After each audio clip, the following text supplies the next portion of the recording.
নমস্কার। আরজি করে নির্যাতিতা তরুণী চিকিৎসককে ধর্ষণ খুনের ঘটনাতে পরে যদি কোনো আইনি জটিলতা তৈরি হয়, সেই কারণেই কি আইনজীবী শান্তনু দেকে আগে থেকে বহু টাকার বিনিময়ে কিনে রাখা হয়েছিল? এবার সোশ্যাল মিডিয়াতে নির্যাতিতা তরুণী চিকিৎসকের যে মৃতদেহ সেমিনার রুম থেকে পাওয়া গিয়েছিল, সেই সংক্রান্ত যে ভিডিও ভাইরাল হয়েছে এবং সেখানে যেটা দেখতে পাওয়া যাচ্ছে, আরজি করে অনেক বহিরাগত ব্যক্তিরা সেখানে ছিল, আর তাদের মধ্য থেকেই একজন আইনজীবী যার নাম শান্তনু দে, তাকেও সেই ভিডিওটিতে দেখতে পাওয়া যাচ্ছে।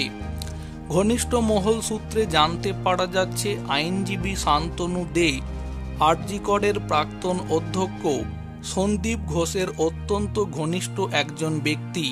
আর এই জায়গা থেকেই ধোঁয়াশা এবং রহস্য আরও ঘনীভূত হচ্ছে। তাহলে কি সমস্ত পরিকল্পনা এবং আইনি মোকাবিলা কিভাবে করা যায়, সেই সমস্ত কিছু দেখার জন্যই কি আইনজীবী শান্তনু দে সেখানে উপস্থিত হয়ে গিয়েছিল?